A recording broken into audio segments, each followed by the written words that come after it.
I, Douglas Ducote, an American patriot by the grace of God, do solemnly swear to support and defend the Constitution of the United States of America from enemies foreign and especially domestic.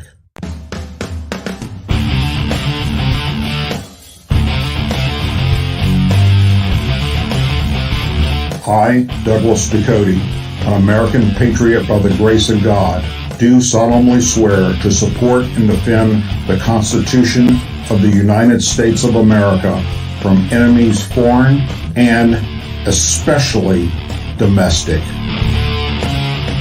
Say it with me. I pledge allegiance to the flag of the United States of America and to the republic for which it stands, one nation, under God, indivisible, with liberty and justice for all. Good evening, Patriots, and welcome to another edition of the Douglas Ducote Show. You had many places to be tonight, but chose to be here with me, and for that, I am forever grateful. Thank you very, very much. Let us pause today to recall and remember a day of sacrifice, struggle, and triumph in Normandy 79 years ago today. Some 2,500 American service members lost their lives on D-Day. The costliest single battle in one day during World War II. But we should also use this day to widen our prospect of D-Day and the massive combat losses that flanked it. There was a prelude of sacrifice by American and Allied forces in Europe that helped lay the framework for the invasion of France in June of 1944. And here we should remember them too. After D-Day, 10 times as many American service members lost their lives in the coming weeks to break out from the Normandy Peninsula. General Dwight D. Eisenhower rightly told the paratroopers and shipboard troops leaving for D-Day that they were about to embark upon the Great Crusade. True, but it also raises the question from hundreds of thousands of other troops fighting in Italy, North Africa, and the air over Europe, at sea, and in the Pacific before June 6 of 1944, of what they had been doing in the 2.5 years since the U.S. joined the war. D-Day was the fifth major amphibious operation against the Axis forces in the European theater of operations, preceded by the landings in North Africa, Sicily, and southern Italy. Between the North American landings in late 1942 and the D-Day, the U.S. lost more than 18,000 service members in North Africa, over 200,000 service members fighting in the boot of Italy, and over 30,000 service members in the air war just against Germany. An 8th Air Force crew member, for instance, prior to D-Day, only had a 77% chance that he would or she would become a casualty. In all of World War II, over 200,000 air crew, just 200,000, think of that number for a moment, in just the air, lost their lives, flying in the transports, the bombers, and the fighter aircraft. We should also remember the 9,000 dead from the merchant marines in the decisive battle of the Atlantic, the highest proportion of casualties of any of our services. Even so, Eisenhower was correct. D-Day was the beginning of the end of not just another operation against the evil dictator that was called Hitler. It was recognized by the soldiers at the time as something terribly important. They knew as they climbed on those ships and in those planes that they had to win this day at whatever the cost. Ronald Reagan famously captured the critical importance of D-Day back in 1984 when he delivered the Bois Apont du Hoc speech penned by Peggy Noonan. We're here to mark that day in history when the Allied armies joined in battle to reclaim this continent to liberty. For 4 long years, much of Europe had been under a terrible shadow. Free nations had fallen. Jews cried out in the camps. Millions cried out for liberation. Europe was enslaved, and the world prayed for its rescue. Here, in Normandy, the rescue began. Here, the Allies stood and fought against tyranny and a giant undertaking, unpropelled in human history. To those that served during D-Day and World War II that are still with us, and sadly, those numbers are very, very small now, we say thank you for your service and your sacrifice. To the surviving family members, we pray that you find peace in knowing that your loved ones were part of America's greatest generation, and they set a shining example of how truly dedicated all Americans should be. They will never be forgotten by true American patriots. Our lead story tonight, Texas GOP Representative Ronnie Jackson, who also is the former White House physician, is continuing to raise flags over President Biden's health, concluding that he is not fit mentally or physically after the president fell on stage last Thursday during a commencement ceremony at the U.S. Air Force Academy. I don't want to sound like a broken record, but I'm just going to say it again. This man's not fit mentally or physically to be our president, and it's a bad situation for us, Jackson said during a Friday evening appearance on Fox News' channel Hannity. Part of the job of the President of the United States is to inspire confidence and project power, and he's not able to do that. He can't do that. He's too old to do that, and I think it's a shame. The many gaffes in the recent fall he endured show that Biden, according to Jackson, is offering a package that doesn't sell well around the world.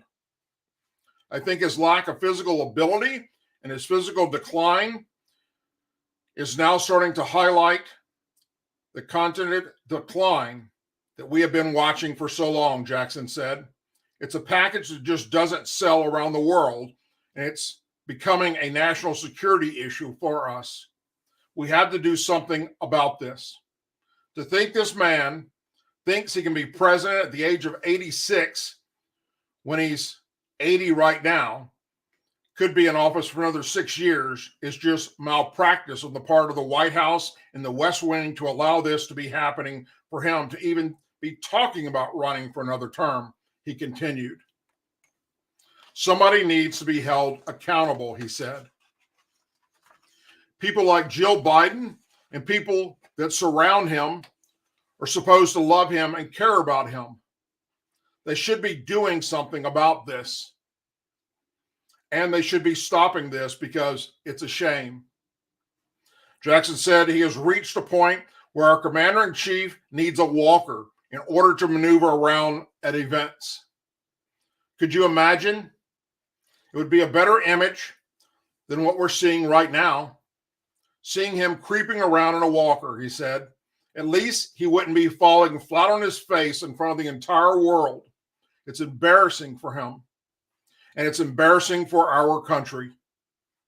Jackson, who said he prays that Biden does not get reelected next year, said he does not honestly think he can finish the time that he's got left.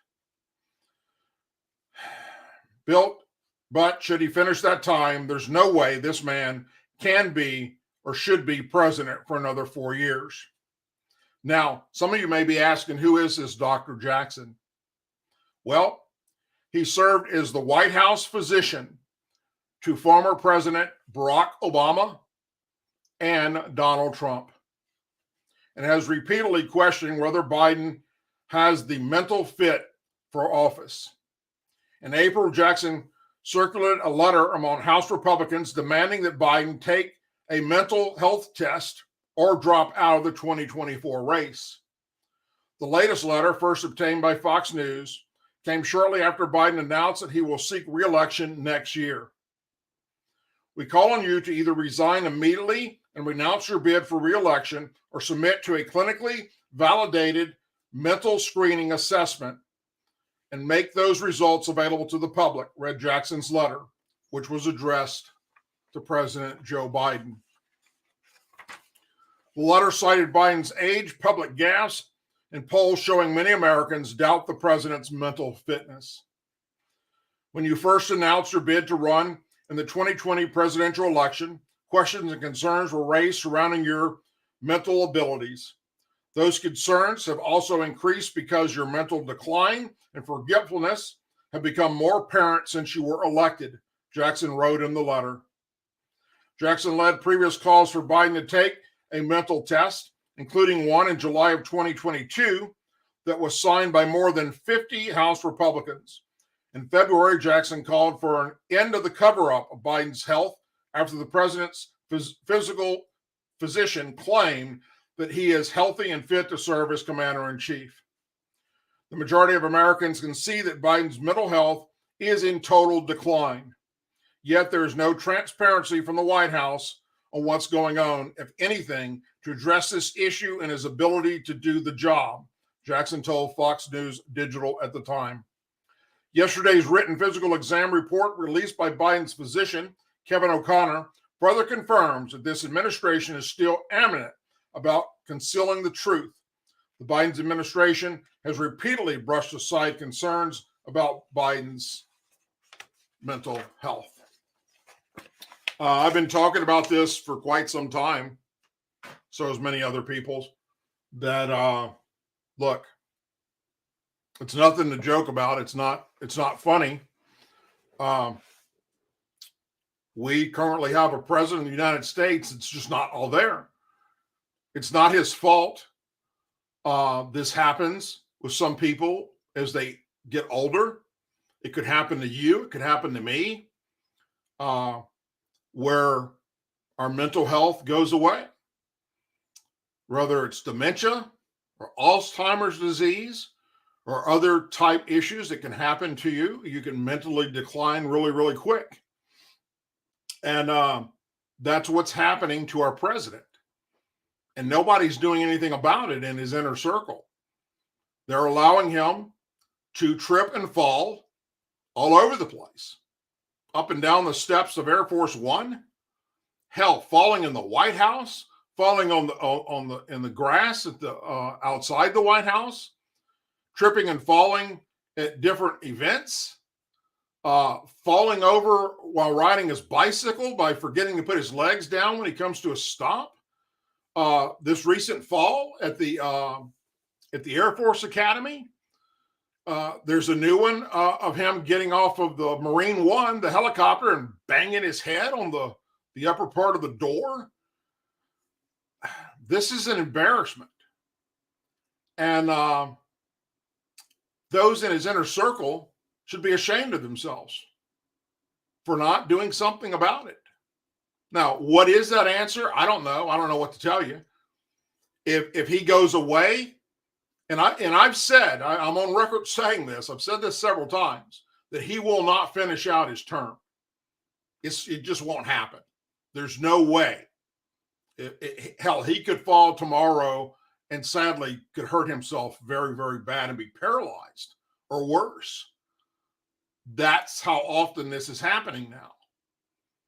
The many gaffes, the many things he says or doesn't say, given speeches where he completely goes off script and doesn't have a clue what he's saying, finishing up a speech and turning around and shaking hands with the air with people that aren't even standing there, or walking around aimlessly on stage like he doesn't know where he wants to go or where he's supposed to go.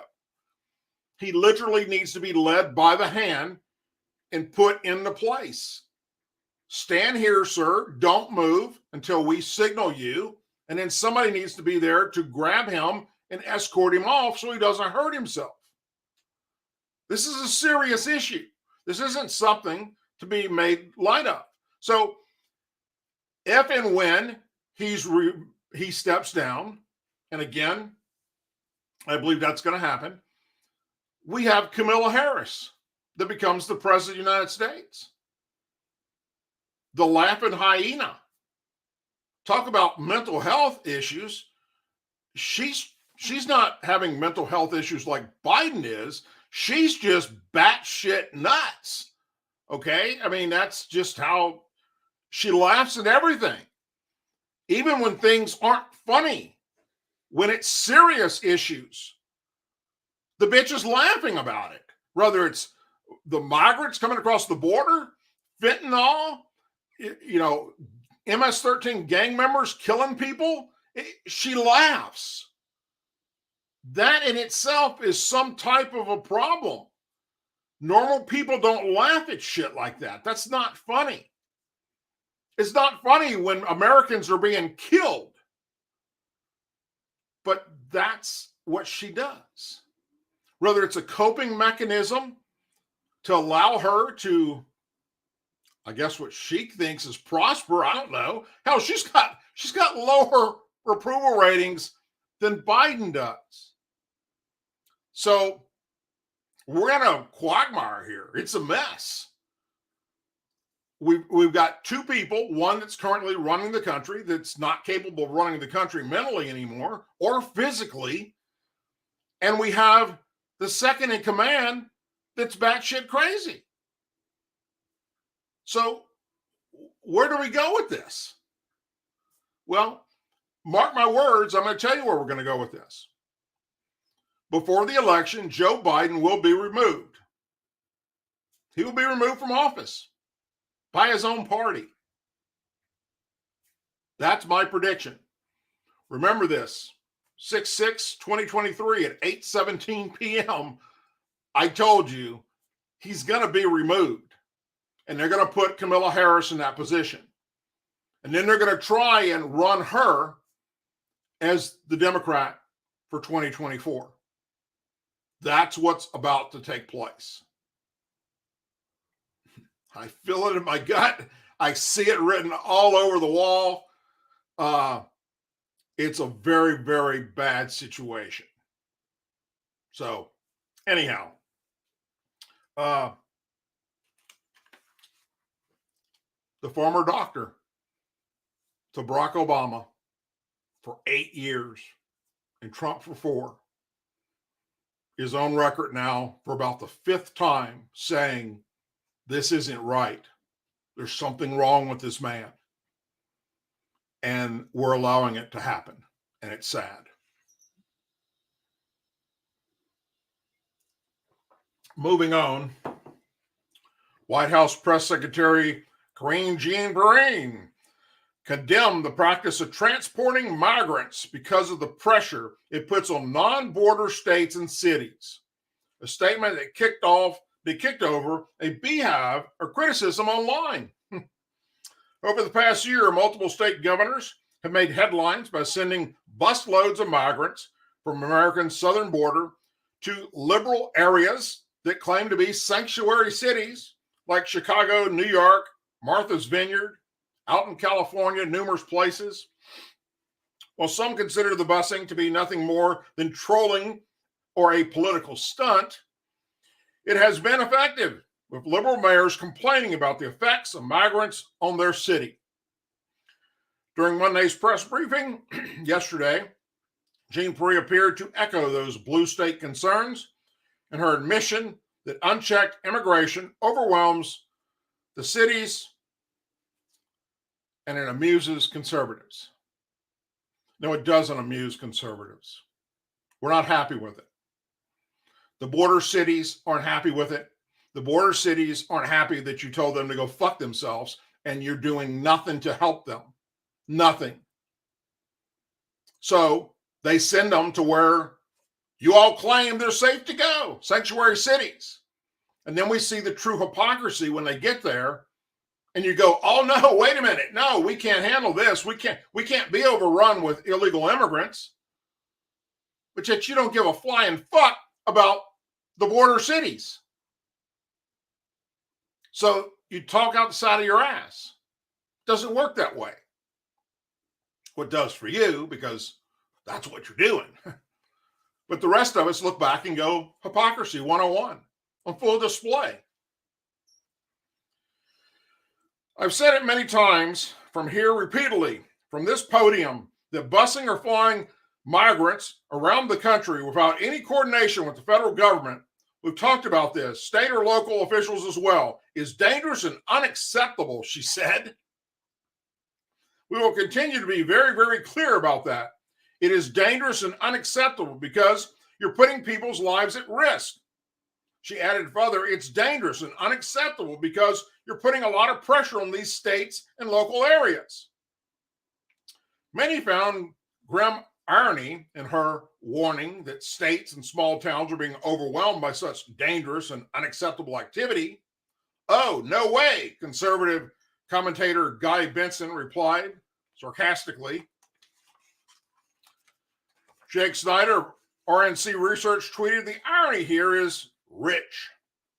Takes a special kind of stupid to say something this self-evident absurd as if 6 million illegal immigrants and a few states along the border doesn't put a lot of pressure and stress upon those states and local areas. Frontiers of Freedom President George Langworth observed. She said it's like border city states or even part of the United States. Liberal Initiative President Daniel Gaius noted, this administration has no regard for border cities, no regard for border states, and even though we suffer a vastly disproportionate share of the burden resulting in their failed policies. Representative Mike Easel, Republican of Mississippi, tweeted multiple crickets to mock the silence of the Biden administration when thousands of illegal immigrants showed up in El Paso overnight. On the other hand, he noted that the Biden administration calls it dangerous and unacceptable when 16 illegal immigrants show up in California overnight. National Republican Congressional Committee Operative Ben Peterson noted the Democrats' extreme position can be summarized as, if you live in a border town, tough luck. Weapons-grade hypocrisy and stupidity, Minnesota House GOP Executive Director Andrew Ranger wrote. They simply don't care about the consequences of their de facto open border policies. Targeted Victory Vice President Peter Townsend added, do you think they said it in a room, discussed this answer, and all nodded that it was the correct answer? Or is that just how they do their bad job? The Biden administration itself has aided in flying migrants to New York, a state already burdened by mass immigration, despite being far from America's southern border. The effort first highlighted back in October by the New York Post. It's reported to have resumed as illegal immigrants continue to pour into the country, according to a report from the Post just this past Friday. Meanwhile, New York City Mayor Eric Adams began his plan to bus several hundred illegal immigrants to hotels in Orange and Rockland counties, New York, moving asylum seekers past a sanctuary county to areas that they have fiercely resistance in the plan. On Monday, a small town in New York said it's suing New York City and the capital of Albany after migrants were sent there without notice or approval from local officials. So here's the thing that's so fucking stupid about this. The Biden administration has been doing this right in front of us for 2 years. And they didn't say anything about it. I've reported on it right here on this show. Busloads showing up in Florida, here in Louisiana, up in New York, in California, all over the country. They're dumping these migrants off, not calling, not telling them that they're coming. Nothing put into place to accept them. But then Texas governor and Florida governor decide, fuck it, we do the same thing. Now all of a sudden, oh my God, how dare you? The hypocrisy of this administration is on steroids. It's a mockery. It's sad is what it is. And they don't see it. That's the part that just gets me is they don't see it. Jean Pierre's got her head up somebody's ass, maybe her girlfriend's, I don't know. But whatever it is, how can you sit there as the person representing the president to speak on behalf of the president and say that what these Republican governors are doing is harmful and dangerous when the guy that you're representing is doing the same fucking thing? Does she not know that?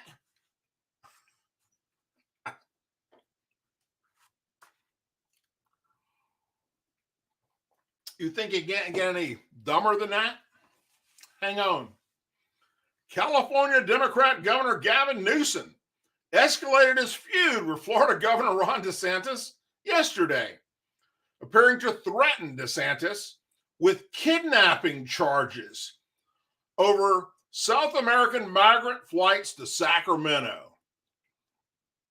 Couldn't make this shit up if you tried. Newsom cited California's kidnapping laws in a tweet sent Monday that called the Florida governor and 2024 GOP presidential candidate a small, pathetic man. This isn't Martha's Vineyard. Kidnapping charges, Newsom tweeted, referencing Florida's migrant relocation incentive. Oh, wait a minute. You have a state that's supposedly welcoming them. You have sanctuary cities in San Francisco and LA. Hell, Newsom, you said you're a sanctuary state and you welcome all immigrants. He's only doing what you asked. And now he's a bad guy? We're right back to hypocrisy again. Do as I say, not as I do. And the people of California kept voting this son of a bitch in office.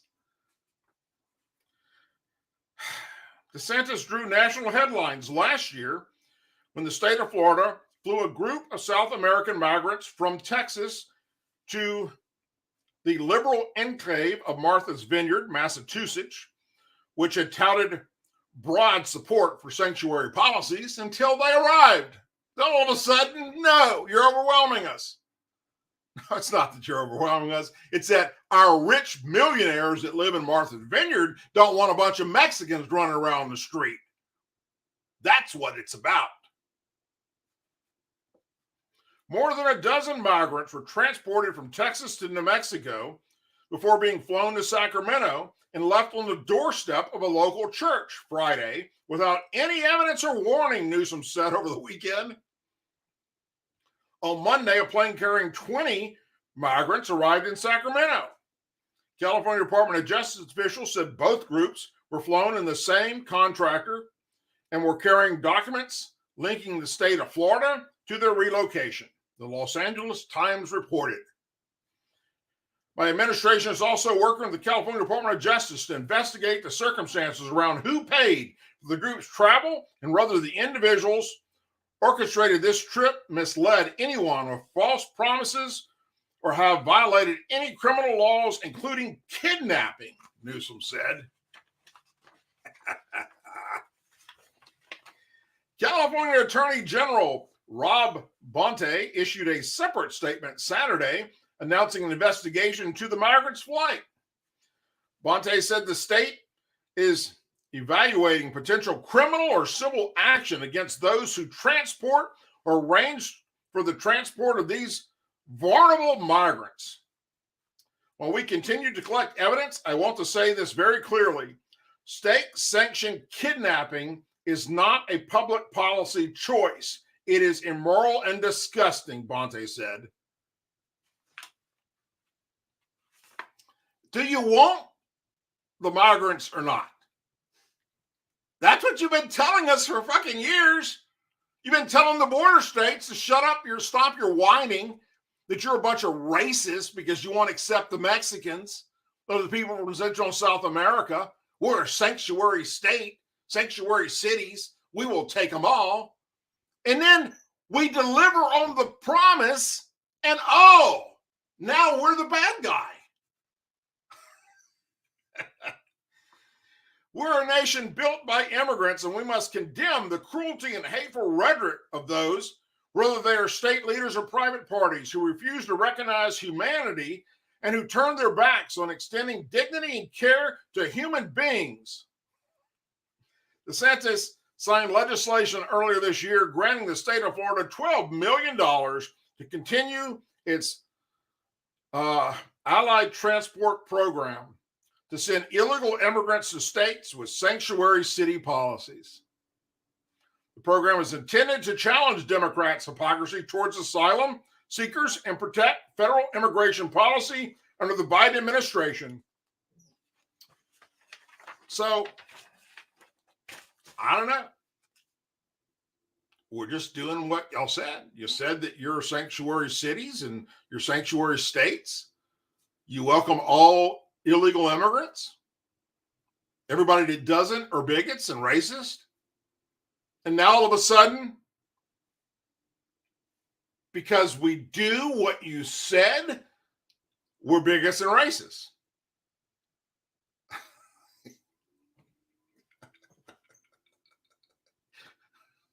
Fucking unbelievable. Oh boy. A member of the House Oversight Committee alleged yesterday that the FBI is afraid the informant accusing President Biden of having been involved in a criminal bribery scheme with a foreign national while vice president could be killed if unmasked. And that's why they don't want to turn over what the House has been requesting, which is an FBI whistleblower that told them about this form that laid out the illegal criminal activity of Joe Biden when he was vice president. Just left the meeting for House Oversight. The FBI is afraid that the informant will be killed if unmasked, based on information he has brought forward about the Biden family. Representative Anita Pauline Luna, Republican, Florida, wrote on Twitter following a closed briefing by the FBI for the committee. When reached for additional comment, Luna told Fox News Digital the FBI's worries were alarming and scary. House Oversight Committee Chair James Comer and the FBI did not immediately respond to Fox's request for comment. Comer and Senator Chuck Grassley were approached by the informant last month, alleging that the FBI was in possession of a document, an FD 1023 form dated June 30th of 2020, which explicitly detailed information provided by a confidential human source alleging Biden, while serving as vice president, was involved in a $5 million criminal bribery scheme with a foreign national in exchange for influence over political decisions. The FBI confidential human source, who has been used by the Bureau in multiple investigation matters dating back to the Obama administration, is highly credible, a source familiar with the matter told Fox News Digital just last week. The source also told Fox News that the confidential human source who provided the Biden information to the FBI was a pre-existing FBI source who has been used in multiple investigation matters separate from the Biden information. Comer subpoenaed the FBI's FD 1023 document last month, but the FBI did not comply because it said it was trying to protect sources and methods. Comer threatened to hold FBI Director Christopher Wray in contempt of Congress if the Bureau did not turn over the physical document to the committee. You may all recall that last Thursday, while I was talking about this story, we had breaking news came in that the FBI Director Christopher Wray has decided that he would turn the document over so that he would not be held in contempt of Congress and possibly go to prison. Well, that changed. Comer said Monday he will begin the process of holding FBI Director Christopher Wray in contempt of Congress. Despite viewing and being briefed by the Bureau on the subpoenaed document that alleges Biden's involvement in the scheme, the committee will hold a contempt hearing for Director Wray this Thursday.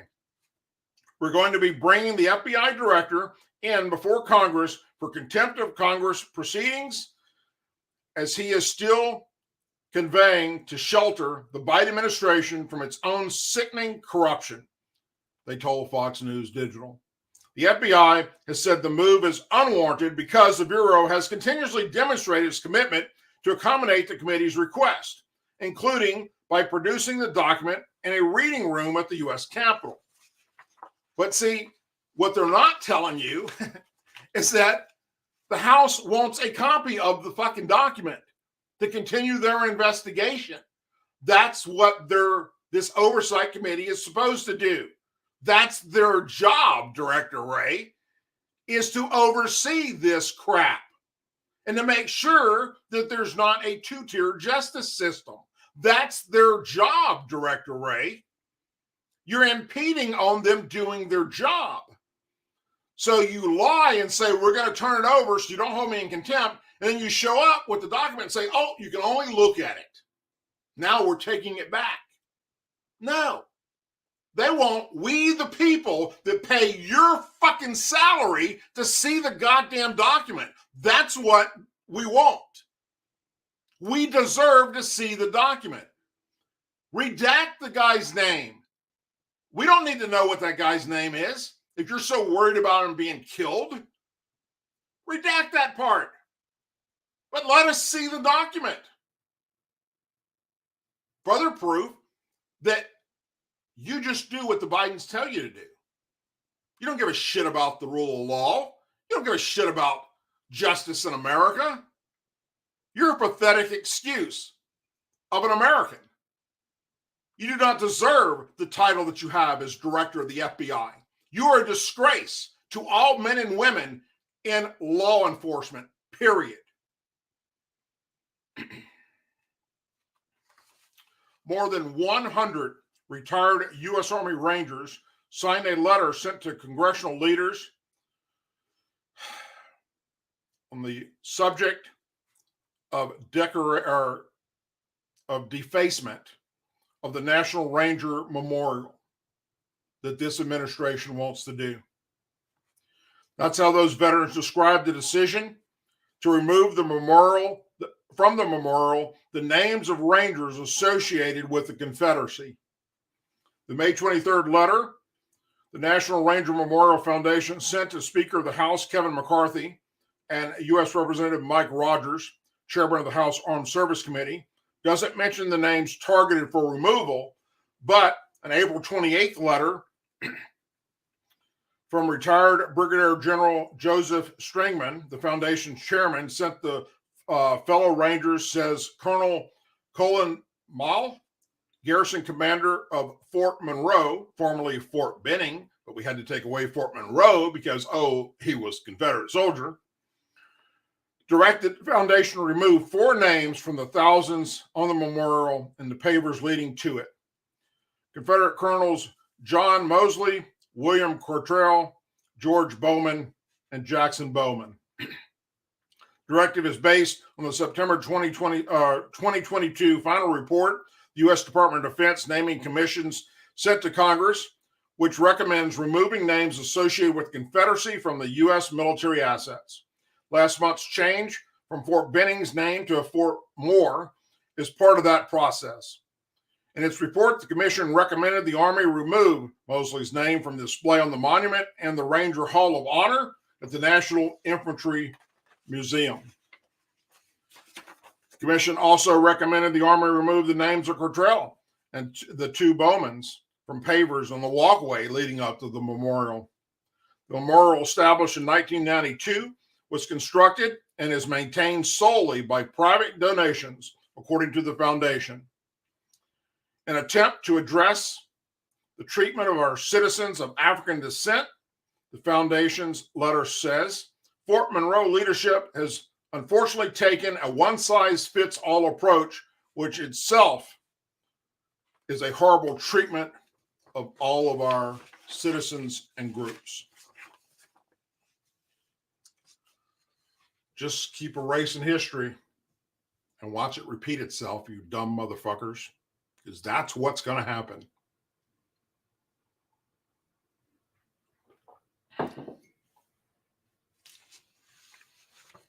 Republican state leaders are demanding the American flag be reinstated at a veterans cemetery. where some Mississippi residents noticed on Memorial Day that the American flag had been replaced with the rainbow LGBTQ flag for June Pride Month. American flags flying over the Biloxi National Cemetery and VA Medical Center were replaced with rainbow LGBTQ flags after Secretary of Veterans Affairs Dennis McDowell authorized the flying of such flags above VA facilities. The decision was dubbed a political stunt by Republicans in the state Senate, who are calling for its removal out of respect for service members, veterans, and their families. We believe this decision shows deep disrespect to our service members, veterans, and their families, and demand that you take immediate action to restore the United States flag to its rightful place at Veterans Affairs facilities across the state of Mississippi. 5 Mississippi Republicans wrote in a letter to McDowell on yesterday.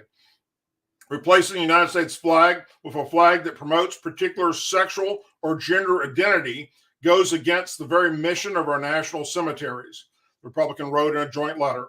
The political stunt is yet another example of this administration's willingness to promote its political agenda rather than focus on its mission as the executive branch. Our veterans expect the Department of Veterans Affairs to provide service, not promote controversial ideologies. Some residents also participated in impromptu protests against the disrespecting of our veterans outside Biloxi National Cemetery this week. Taking down American flags and replacing them with pride flag is a disgrace. All people are represented by the stars and stripes. I repeat that, and I agree 100% with this, as do my gay friends.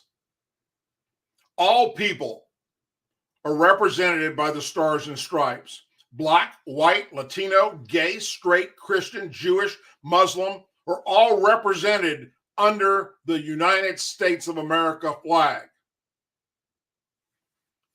Mississippi resident Carol Brenton wrote on Facebook from the site of the protests. She's also arranging another protest that will take place this coming Friday, saying we have to show up to fight this woke agenda. The Office of Veterans Affairs told Fox News Digital that while they respect the protests, the flag is a symbol of VA's commitment to inclusiveness and as a tribute to the service and sacrifice of LGBTQ plus veterans. Protest is a fundamental part of our democracy and respect anyone's right to protest VA for any reason. Secretary McDowell authorized the flying of the pride flag above VA facilities for the duration of Pride Month. As he has done in previous years, Terrence Hayes, Veterans Affairs Press Secretary, told Fox News Digital in a statement Tuesday, VA facilities fly the flag as a symbol of VA's commitment to inclusion, as a tribute to the service and sacrifice of LGBTQ plus veterans, their families and caregivers and survivors, Hayes says, noting that VA would be directly contacting their congressional partners on the matter. I'll repeat, the American flag represents all American veterans, regardless of your sex, regardless of your sexual orientation, regardless of your religious preference. The American flag represents all of us and our rules and laws that we have within our country. Imagine for a moment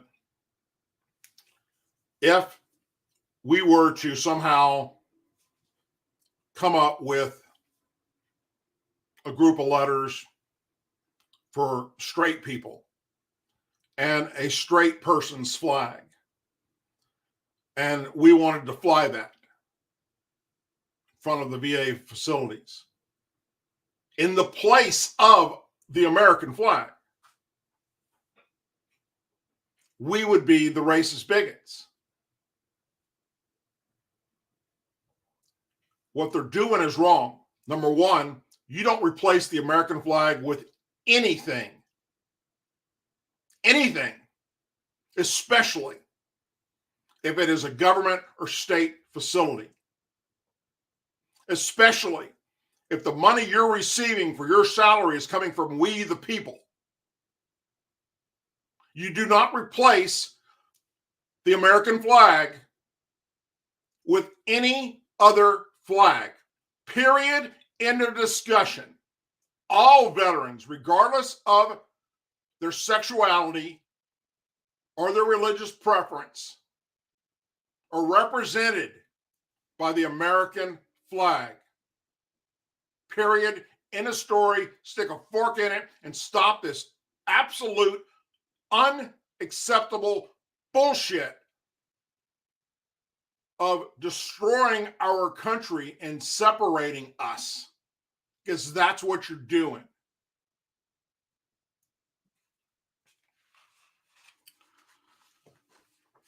I've talked in great detail about the clusterfuck that was the Afghan withdrawal, and so did many other veterans, some that were there when it happened. Representative Darrell Issa, not ISIS, is slamming the Afghan cable to which Secretary of State Anthony Blinken allowed congressional access today as an embarrassment, and saying that it debunks the Biden administration narrative that it was caught off guard by the country's swift collapse in 2021, which is what the Biden administration told us. Issa serves on the Foreign House Affairs Committee, told Fox News Digital that he was the first committee member to view the cable from the U.S. Embassy in Kabul and Washington's response. The State Department's dissent channel allows for contrary views to be expressed by officials. The document, signed by 23 staffers and diplomats, warned about the possibility of a rapid Taliban advance as the U.S. left the country, which President Joe Biden and other top officials downplayed at the time. What we saw was their prediction with great accuracy of exactly what was going to happen and what the outcome would be if we did not change direction. We saw a response from the Office of the State Department saying, "We hear you and we agree, basically. We don't take it lightly." And then, obviously, we know what they did and didn't do, which is totally insufficient for the warning that they were given. They redacted the specific names, but we now know that many of them were senior executives, meaning people that were paid at the highest level in the State Department. They knew and understood there was no way that the Afghan military was going to defend anything successfully. They did not disagree with that, and as a result, they knew that Kabul would fall within weeks, that the Taliban would do what they have done, which is continue to kill and prosecute individuals, and they allowed this to happen. Congressman said the cable also revealed that there was no expectation by the State Department that there would be sustainability in the region, and knew that the billions of dollars of U.S. military equipment that was left behind was going to fall into the hands of the Taliban, our enemy. Congressman said the cable went out on July 13th, 2021. The response came back a week later on July 20th, and Kabul officially fell weeks later on August 15th. Every prediction came true, including the quick collapse of the Afghan army, he said. He said the next course of action is trying to get the document declassified so that the families of the 13 U.S. service members who were killed during the chaotic withdrawal can get to the bottom of what happened. Redacting only a portion of the sentence takes us from a secret document to a confidential document, and confidential, quite frankly, in this case, is even inappropriate, he said. This classified the way it is because otherwise it would be an embarrassment. There's absolutely no reason the American people shouldn't see it. and we will not rest until they do. The bottom line is nothing ends here, he added. Communication Director Jonathan Wilcox, the obliterates the administration's big lie on Afghanistan, that this could have been foretold. Nobody could have seen this coming. Nothing could have been done to prevent it, the Biden administration said. We know it was received. We know it wasn't followed. Their personnel on the ground saw this, reported it, warned them, and were ignored. What does that sound like to you? Benghazi 2.0. House Foreign Affairs Committee Chairman Michael McCaul had announced Monday that he had secured an agreement with Blinken that would allow all members of the committee a responsible opportunity to view the cable. In response, McCaul agreed it would be a satisfactory recommendation to his earlier subpoena that would take contempt off the table. Why do we have to constantly be telling these Democrats you're going to be in contempt of Congress if you don't let us do our job in oversight? And when it gets right down to it and they're fixing to be held in contempt, all of a sudden, boom, here's the document. And then they fuck that up and won't let you keep it like they need to for their investigation or to allow the American people to see it because they don't want to be embarrassed of how dumb they were. Biden's decision to pull troops from Afghanistan faced widespread global backlash after Taliban insurgents retook the country in a matter of days on August 15, 2021, essentially winning the war 20 years after their ouster by U.S.-led forces.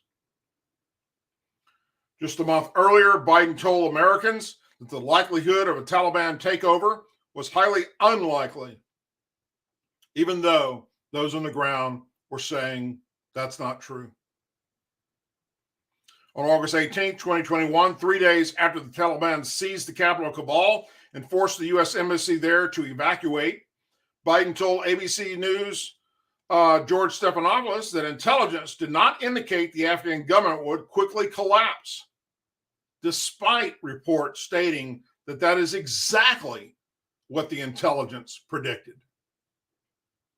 So either Joe Biden was not being told the truth by his intel people, or he just lied. The president also falsely claimed that no one's being killed in Afghanistan, despite reports at the time that at least 7 deaths aimed at chaos at the Kabul airport. On August 26, 2021, during the U.S. military's mass evacuation at the Kabul airport, suicide bombers killed 183 people, including 13 U.S. service members.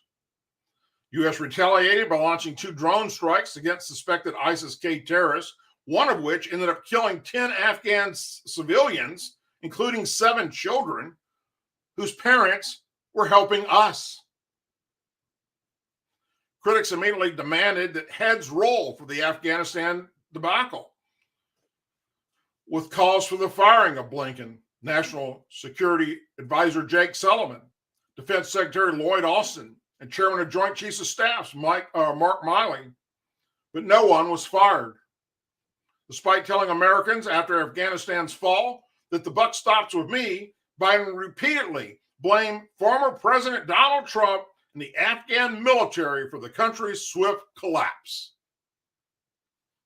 While Biden admitted that the Taliban's takeover had caught the U.S. off guard, he has insisted he made the right decision ending the war and has declined to fire a single official over the pullout. However, critics have often compared the withdrawal to the fall of Saigon at the end of the Vietnam War, and have said Biden's foreign policy blunders have given the green light to authoritarian leaders to act aggressively towards us around the globe. For instance, 2 months after the Afghan withdrawal, Russian President Vladimir Putin renewed a major buildup of troops near the Ukrainian border in October 2021, which eventually led to its invasion of the country in February 2022 that continues to this day.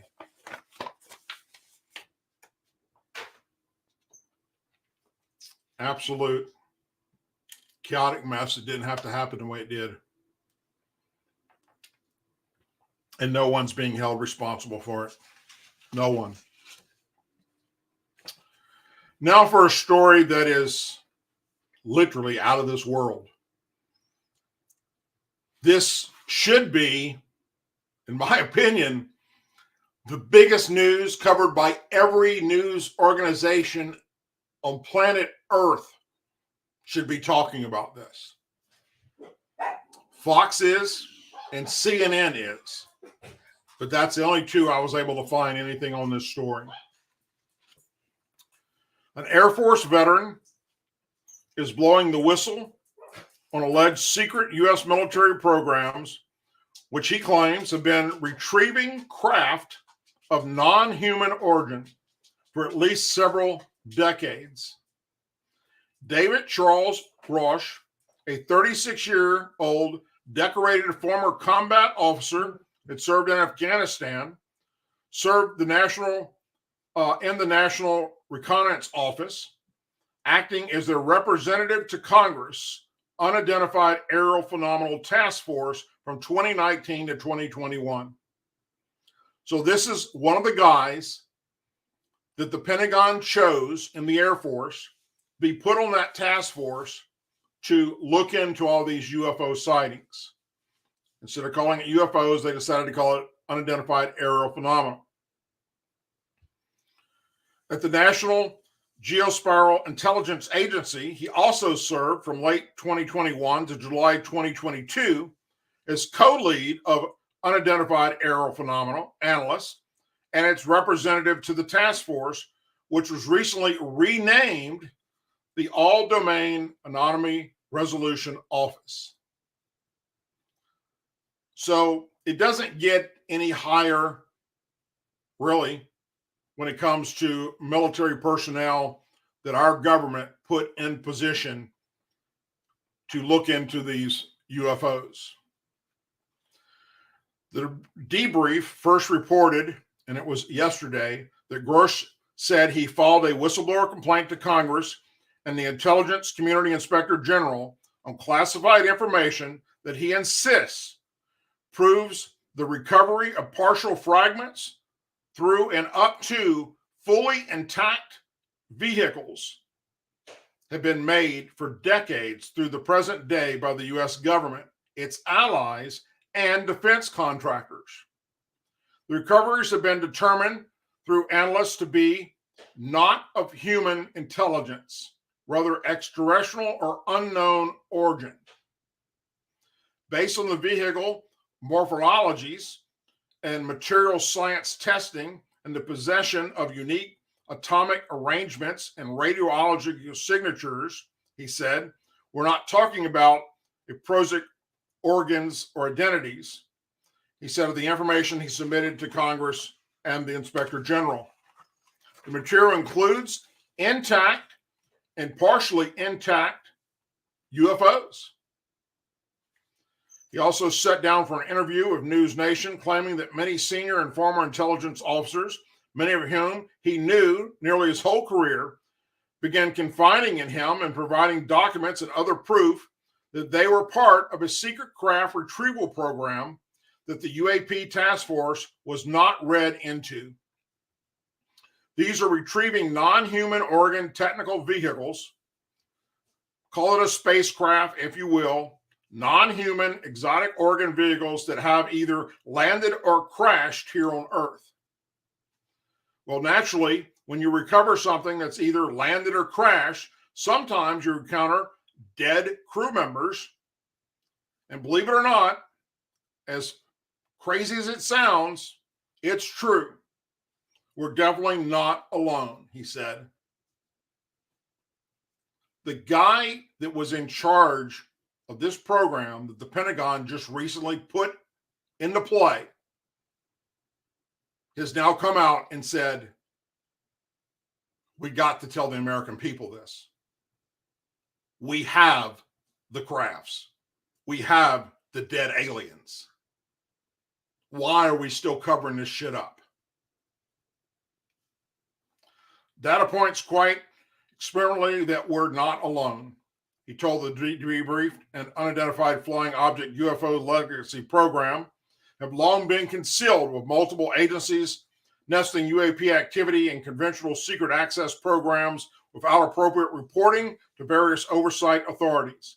He said he sounded the alarm to Congress on the existence of a decades-long, publicly unknown Cold War for recovery and exploit physical material, a competition with near-peer adversaries over the years to identify UAP crash landings and retrieval material for exploration, reverse engineering to gander asymmetric national defense advantages. There is a sophistication disinformation campaign targeting the U.S.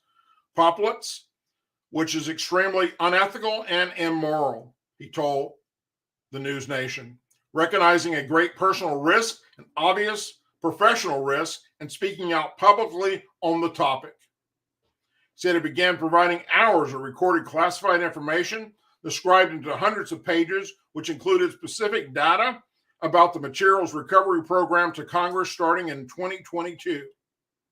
Individuals in these UAP programs approached me in my official capacity and disclosed their concerns regarding a multitude of wrongdoings, such as illegal contracting against the federal acquisition regulations and other criminality, and the suppression of information across a qualified industrial base and academy, he told the debrief. Through specific data, such as the location of recoveries and programs named remain classified, and no physical material have been provided to Congress yet, several current members of the recovery program have since spoken to the Inspector General's office, corroborating everything that he's reported on. His assertion concerning the existence of a terrestrial arms race occurring sub rosa over the past 80 years focuses on reverse engineering technologies of unknown origin and fundamentally correct, as is indisputable realization that at least some of these technologies are unknown origin, diverted from non-human intelligence.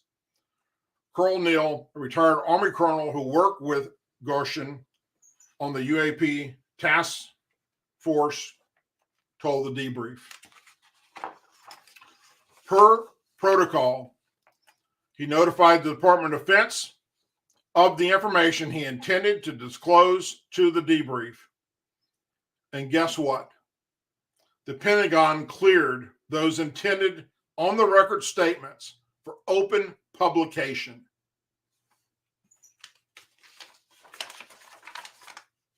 There it is. Now all we need to do is see the pictures or the video. Show us the craft. Many people won't believe it until they see it. Government's been admitting that it exists for a long, long time now. And we're about to find out soon, I believe. Anyway, if you haven't already done so, please go to douglasducote.com. Check out the website. Also, subscribe to this channel. Let your friends and family know about it. Go to our Rumble channel. That will be the future of this show. And in the description of this video and all my videos and all my shows, you can see the other places on social media where you can follow me. Please do so, and I'll do the same for you. Thank you for being here tonight. It is an honor to be able to sit here and talk to you about what's happening across not just America, but now our universe. As always, please say a prayer for our men and women serving the United States military, our veterans, our law enforcement officers, our first responders and their families, our angel families, our blue and gold star families, and our country. May God bless the United States of America. May God bless each of you. I'll see you again coming up Thursday night at 8 p.m. Central right here. Take care, everyone. Have a blessed evening.